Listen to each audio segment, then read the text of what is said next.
when you first came to ECW and you had that match with Taz. What were your first impressions of ECW when you came at that time?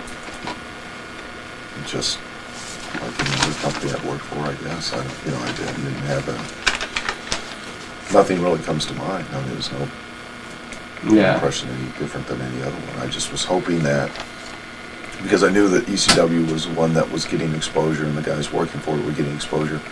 I still view, and I always will view, and did view then, ECW, Smoky Mountain, NWA, WCW, any of the alphabet soup you want to call it, as merely a vehicle to achieve my goals. Nothing more, nothing less. Right.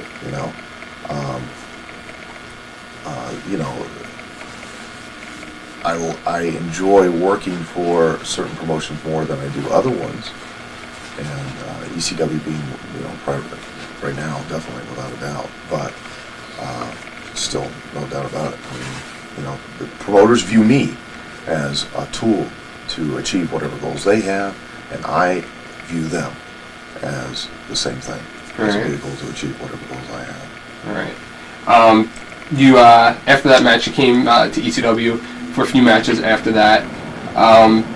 It seemed like there was a lot of hype about you coming in, but then it seemed like it just kind of like fizzled as far as mid card. It seemed like he never put you past the mid card, and you were with Nishimura and Benoit, but you never really had any programs or anything going. Well, I was only here for those really 3 or 4 shows. I was here for the one with Taz. Mm-hmm. I was here for the main event with Sabu and Jim Thorpe. Right. The place over the cliff. Yeah. Then I was, the next night I worked with Benoit. And one time in the arena with Nishimura, that was it. That was all I was here for. I was, I would have been more than happy to stay here longer, but it just didn't work out. What were your expectations coming in, or were promises, coming in? There were no promises made. Just there was discussion of me doing a gimmick. I guess because at that time and kind of now, but not so much now. Since I have since I've done different styles and was able to do just any move that anybody wanted to do, I was capable of copying other people how they wrestled. And there was a talk of me doing like a Mirror Man type of gimmick. I remember that actually. Along those lines, and it just never came to be because I never was here long enough. All right. What? How come your stay ended so quick? Because at the time I was working in Michigan for MTW. I was working here, and I was thinking, well, I'll just continue this. What are your future plans in wrestling? What are my future plans in wrestling? Yep. I don't know. I mean, they're the same plans as I've always had. To try and achieve the goals that I set out to achieve about 15 years ago. Do you plan on going to World Wrestling Federation or WCW at all? Not at this time. No, I don't plan on going anywhere. I'm still. All right. Well, thanks a lot, man. Okay. Yep. Thank you. How'd you come up with the head gimmick?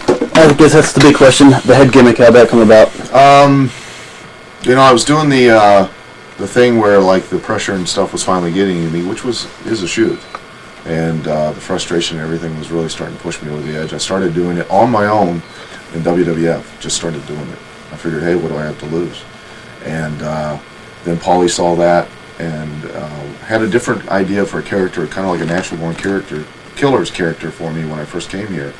But Paulie actually gave me the opportunity to find my own deal, and I continued to try and do the psychotic thing in the ring and started talking to myself.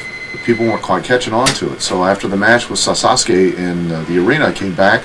I found a styrofoam head back there where they do the floats, all kinds of paint on it and everything, and I just thought, well, shit. And to be honest with you, I got basically the idea kind of joined together with we were joking around, Cactus and I were one time out in California where he used to have a styrofoam head.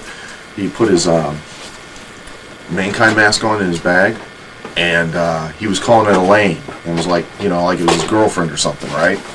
And I thought, I'll take a head to the ring and I'll behave like it's a real person and I'll speak to it. And maybe that'll help to get across that I'm a little bit fruity. Not gay, but not like you, Rob. Oh, yeah. That's not true. That's a shoot. But like, you know, crazy. And it'll help to get across because of it being more visual. And then at first, Paulie was like, what are you doing that for? You know, I don't like your manager. And really didn't quite understand what it was doing. And then all of a sudden it just clicked. And he liked it and understood it. And then Spikey and Mikey found me my true friend here. Who a fan had brought to New Britain, Connecticut for New Jack the night before to use as a weapon. And I had just broke the face on my other one that I had. It was like a styrofoam head with a plastic face on it. I broke it when I was beating it up, which I have no idea why. But I beat up a girl and they cheer, and I beat up the head and they booed. And that was before we actually even started doing anything. And then I found this. Mikey gave me this. And then the next night I worked with Agent 00 Oops, Paul Diamond, who dislocated my shoulder. And Agent 00 Oops. I was out for a while with that. So then, you know, but at that point, you know, it was pretty much on its way.